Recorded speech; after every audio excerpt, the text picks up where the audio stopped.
He'll be back directly, Granny. I got him running. Running where? Ooh, into town, back, uphill, downhill, around the golf pasture. What you trying to do to that boy? This morning you had him swimming up and down the cement pond like he was chasing a catfish. Well, I'm just testing him, Granny. See, he thinks he's got a hankering to go courting. Courting? Yep. Jethro? Yep. Ah, what girl is he hankering to court? Well, I don't think he's got a girl yet. He's just got the hankering. That young'un ain't ready for courting. Maybe he is, maybe he ain't. That's why I'm running him and swimming him. I figured to dull his edge a mite. Then if he still feels like chopping wood, he's ready. Yonder he comes. He don't look tired to me. Me neither. I don't think he's going to be able to stop.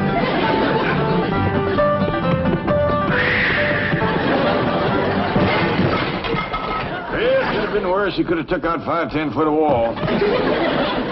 I'm sorry I busted this fancy vase, but I reckon I got going too fast. Yeah, I reckon. How far'd you run? Oh, I figure 15, 20 miles. Top speed? Oh, no, sir. I stopped once. Oh, there were some fellas digging this here ditch, and they looked right tuckered. So I dug them a block or two a ditch while they rested. But I run extra special fast the rest of the way home to make up for it. We seen you. And heard you. Well, boy, you swum about 5 miles, run 15 to 20, dug a couple blocks of ditch. How you feel about courting right now? Uncle Jed, if they was a pretty girl on the other side of this house, I'd jump clean over it. He's ready. Here you are, Paul. Thank you, Ellie. Now then, Jethro, let's talk about courting. Well, I'm fixing to advise Jethro on courting. Yes, sir. I want to hear the advice, too. Well, advice to girls is liable to be a mite different than advice to boys. Well, different how? You go ask your granny. Yes, sir. Granny? Close that door. What you doing in there? I'm listening. What for? You ain't liable to hear anything you don't already know. I realize that. I'm just checking my memory. You women, folks, you have your talk someplace else. Jethro and me is fixing to talk man to man. Come on, Granny. Let's go talk outside, woman to woman. Then we'll go courting. Ellie Mae, courting's for boys. Girls just sit around and wait. Jed, you sure got your work cut out for you.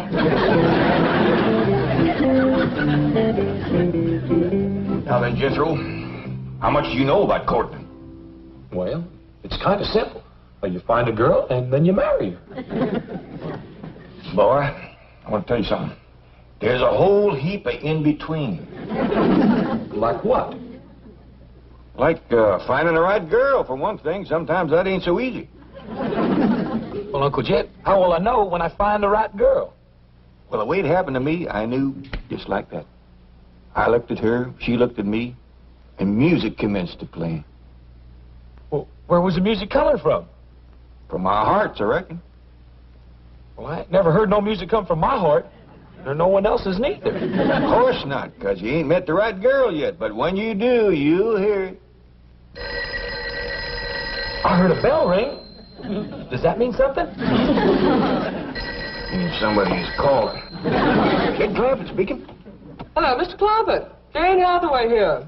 Did I by any chance leave a large brown envelope there last evening?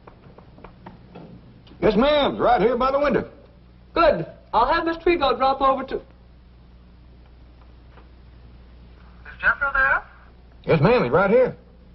I'll drop over and pick it up. No call for you to do that. I'll have Jethro fetch it right down to the bank to you. Uncle Jed, I want to commence courting. Just a minute. The bank is a fine place to commence. There's lots of pretty girls work there. Oh? Oh, yeah. Jethro will be down directly as soon as he washes up and puts on his good clothes. Well, no bother at all. Bye. Dickie dog! I'm going to carry this down to the bank, and I'm going to carry me a girl back. Oh, whoa. It ain't as simple as all that. Even if you should find the right girl, you got to make courting talk first. I do?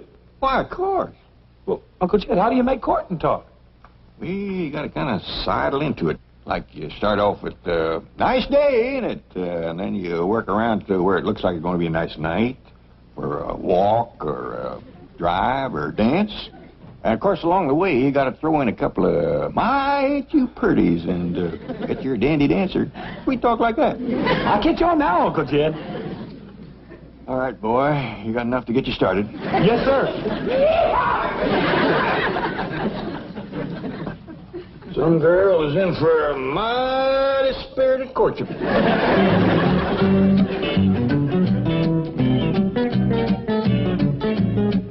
Oh, now then, type up a business expense voucher for last night's dinner conference. Food, $150. Beverage, $200. Entertainment, $15. Entertainment at a business dinner? Guest speaker. Gave a very interesting demonstration of the 27.5% depletion allowance benefits.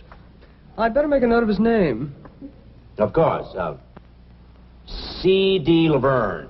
Laverne C.D. That's right. Now, take a letter to, Excuse me, I'm sorry, but there's a Chickadee Laverne who insists on seeing Mr. Drysdale. Chickadee? What? You tell old Chick I'll call him from the club. Call me nothing. You promised me cash on a barrel after the show I did last night. You are C.D. Laverne? Just call me Chickadee. That was a very interesting demonstration of depletion allowance benefits, Miss Laverne. Thank you. I do this dance where I take off everything except 27.5%.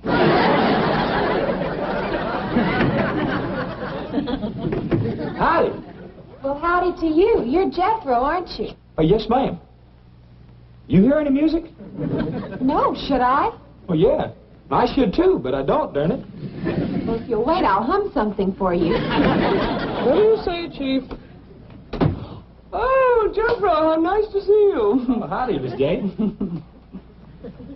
Something wrong? No, just listening for music. What kind of music? What music? Hawk music. Try me again, Jethro. Yes, ma'am. Janet, I'd like to speak to you in the pool. Pool? The secretarial pool. Let's go. I shall return, Jethro. Here you are, Chickadee. Oh, thanks, Mr. Drysdale. You know, for your next dinner, you ought to use my specialty act. The one I'm famous for. Mm-hmm. They bring out this great big egg. There's music coming from it. The MC says, "Here's Chickadee." And I pop out of the egg, and I go into my dance. Oh, cute, huh? Tried to chase Manhattan Bank. They love big eggs. You don't even have to hire an orchestra. Look, I got this little transistor radio. See? Watch. I tuck it in here. That's very interesting. Don't call us, we'll call you. Of course, for my specialty, I have to charge a little more. Those big eggs cost a lot of money. I'll keep you in mind. Hi. Hi. I hear it. I hear the music just like Uncle Jed said I would. Uncle Jed? Yeah, he said that I know you was the one just as soon as I heard the music. Oh, he caught my egg. Come on, let's go. Wait a minute, don't rush me. Oh, I forgot. It's a nice day, ain't it? I mean, it's going to be a nice night for a stroll, a drive, or a dance. I mean, you sure are pretty. And I bet you're a dandy dancer and lots of sweet talk like that. Come on, let's go.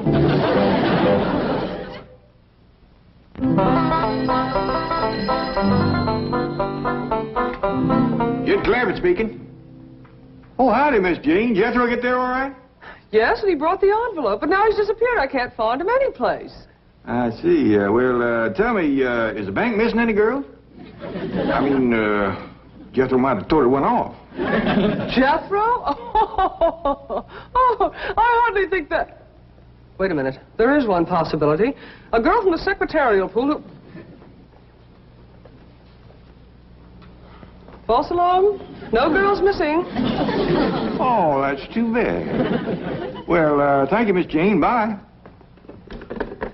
What's too bad, Jed? Jethro didn't find him no girl down to the bank. I told you that young'un wasn't ready for courting. Yeah, maybe just as well. I was worried I hadn't given him a good enough talk first. With Jethro, it takes a little extra. That's a fact. The last I heard, he thought his ma found him under a cabbage leaf. Well, I'll finish cleaning my rifle, and when he comes back, I'll take him hunting.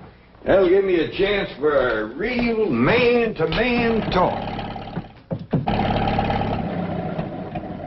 Looks like Jethro done all right. Found herself a girl. From here, it looks like he found himself a girl and a half. Hey, kid, is this where your uncle lives? Oh, yeah, me too. He must be a millionaire. Well, he's got 35 or 40 million. Does that make him one? Does it ever? Tell me something. Why do you drive this, truck? Well, I already run to town and back once today. Huh? Ooh, that's a big one. Big strapping girl like that can sure help you with the housework, Granny. Housework, that girl can pull a plow. Let's go meet Uncle Sugar. Well, that's Uncle Jed. Yeah. Yeah!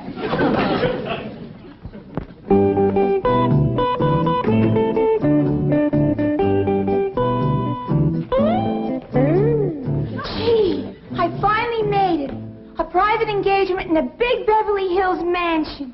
Oh, hey, hold on. You're not engaged yet. That's right. Where's your uncle? Hey, Uncle Jed, I done found her. Come see. Here she is, Granny. Jethro, stop your beller and we's coming.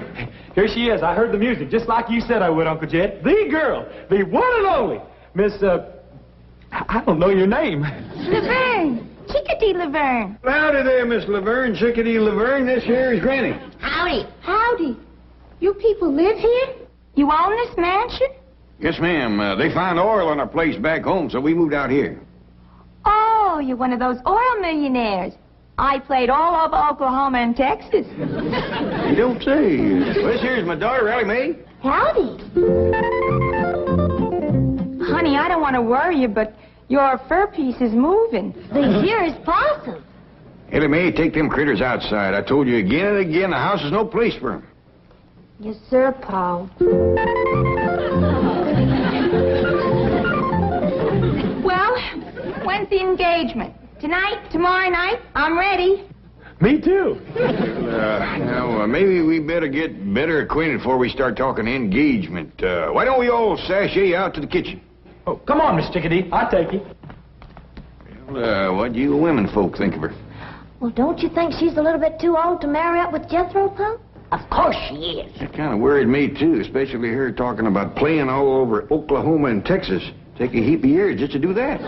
She's about the right age for you, Jed. Granny. Yeah, why don't you marry up with her, Paul? Then I could have me a mom. You hush that kind of talk to both of you. She's Jethro's woman. He found her. According to what he told me, it was true love, too. He heard their hearts making music and everything. I still say she's too old for Jethro. Well, you can't tell about city women, Granny. I've seen old ones that look young and young ones that look old. Well, I'll just go and ask her how old she is. Now, wait, Ellie. If we're going to find out Miss Chickadee's age, we got to do it in a kind of roundabout way. I don't want her embarrassed now. You leave it to me, Jed. Come on. What a kitchen. Oh, yes, ma'am. This here is my favorite room in the whole house, because this is where Granny keeps the victuals. Do you like to eat victuals? I don't know. I don't believe I've ever eaten any. Well, Miss Laverne, Chickadee Laverne, how are you and Jethro getting along? Oh, just call me Chickadee. I love this mansion. And this kitchen is the end. Oh, no, there's a lot more out back. Ain't that right, Granny? Speaking of that, how old are you? Granny, that ain't hardly what I'd call roundabout. Excuse her, ma'am. Oh, that's all right. By the way, I don't want to rush you, but I'm ready to work anytime. It's going to be a thrill working in this beautiful mansion. You hear that, Granny? Jethro, I'll say this for you. You didn't pick a lazy woman. Thank you. Maybe you better get better acquainted with Granny here, because she's the one you're going to be working with. You got to be kidding. Huh? I can do anything you can do, honey. Granny's little, but she's wiry. She moves around real good. Yeah, I know, but, well, couldn't I work with her? Oh, sure, if you'd rather. Well, I mean, she's, younger and all. She's a heap younger than you. Granny. How old are you?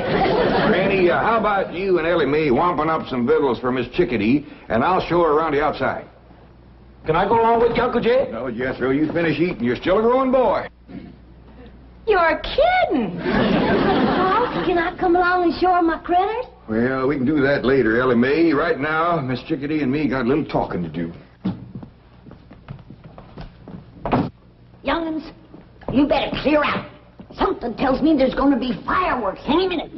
I realize that Jethro looks like a full-grown man, but he's still kind of a boy. Yeah.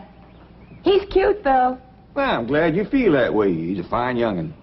Now, I'd like to know a little more about you, Miss Chickadee. Oh, you mean about my work?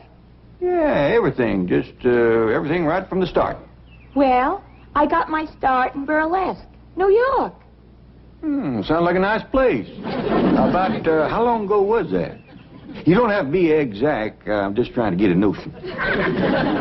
Oh, about 18, 19 years ago. Is that a fact? That's when I first broke out of the egg.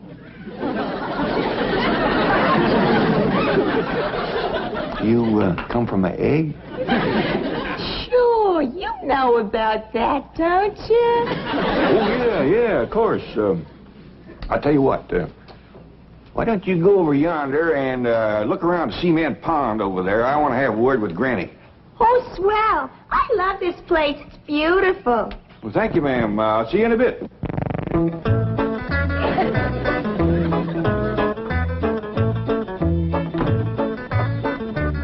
You know, Granny, maybe Miss Chickadee ain't the right woman for Jethro. Of course she ain't. She's too old for him. Well, ain't that so much. Fact is, she's only a little older than Jethro. Who says? She said. She told me she was born 18, 19 years ago in a town named of Burlesque, New York. Hogwash. She ain't no 18 or 19. Well, whether she is or whether she ain't, there's a bigger problem. What's that? Well, what with Jethro thinking he was found under a cabbage leaf, and her thinking she come from an egg, I just don't see much future for them two.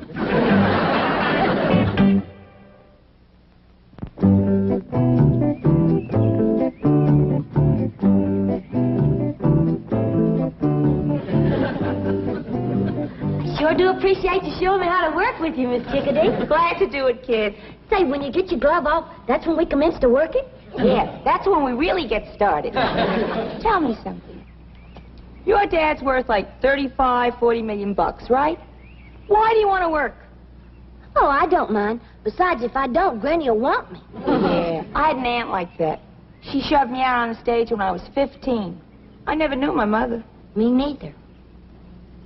You mean your father's a widower? Yes, ma'am.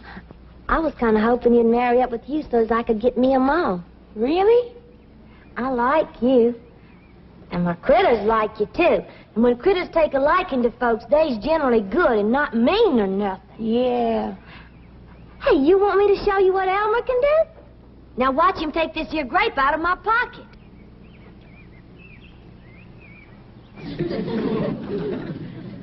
Say, he sure is clever with those little hands.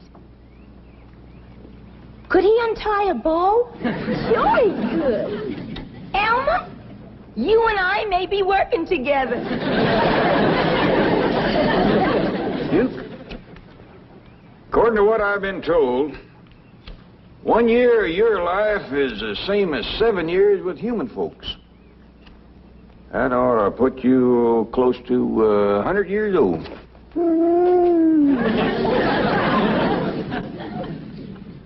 Well, I didn't aim to worry you none. It's just that if I'd lived as long as you had, I might be able to work out this vexing problem I got with Jethro and Miss Chickadee. Well, if this ain't a fine howdy-do. You sit there a whittling like you ain't got a care in the world, when your own kin is fixing to marry up with a woman old enough to be his ma. I'm studying on the problem, Granny. Well, you better study fast, 'cause as soon as Jethro is done eating, he's gonna want to come in squirting.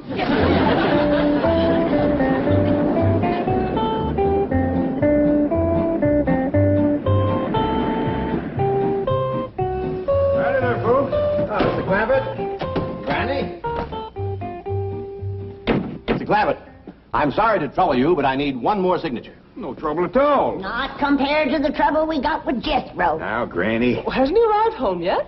Oh, of course. He's right out there in the kitchen now poking on the vittles. I shall pop in and pass the time of day with the handsome lad. Miss Jane would make a heap better match for Jethro than that old...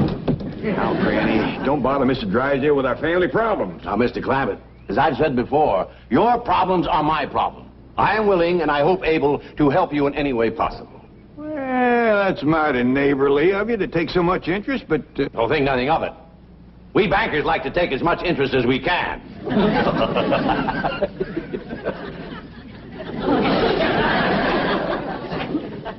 I was making a joke. Interest, banker. I suppose you might call that an inside joke. Oh, well, come on inside and tell it. We ain't got no time for jokes. Jethro is a-heading to the altar with the wrong woman. What's this? Now, Granny, Mr. Drysdale got a bank to run. Precisely why I'm interested in your problems. Now, tell me more. Well, you see, Jethro is in love with this girl. Girl. Yeah, Miss Chickadee does look a mite old for her years. Did you say Chickadee? Yes, sir, Miss Laverne, Chickadee Laverne. Where did Jethro meet her? Down by your bank, I think. Mr. Clampett, that girl is a stripper. What's a stripper? Someone who takes off their clothes. What's wrong with that? But she takes them off every night. Well, I don't sleep in my clothes neither. Sweet, innocent Jethro has run afoul of your Chickadee Laverne. Yes, I've been told. Mr. Clampett, believe me, this is not the right girl for Jethro. I told you so. Please, Mr. Clampett, let us get her away from here as quickly as possible. Well, I wouldn't want to hurt her feelings none. She's right friendly and a willing worker. Here she comes. Hold on, I reckon it's my duty to talk to her first. Miss Chickadee, about the wedding. Oh, that's going to have to wait, Uncle Sugar. I got this great new act that's going to make me the sensation of show business. Now, you watch.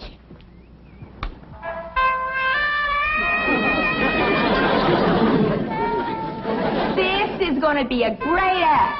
The MC gives me a big intro. I walk through the curtains with this raccoon. Right away, he starts unfastening my... Great act. Great act. Now, let's hurry down the bank, and I'll sign you up for the big convention next week. Hey, Uncle Jed, where's Mr. Drysdale taking my sweetie? Never mind, Jethro. But I found her. She's mine. I cornered her and sweet talked her and all. Forget about her, Jethro. Go take yourself a swim.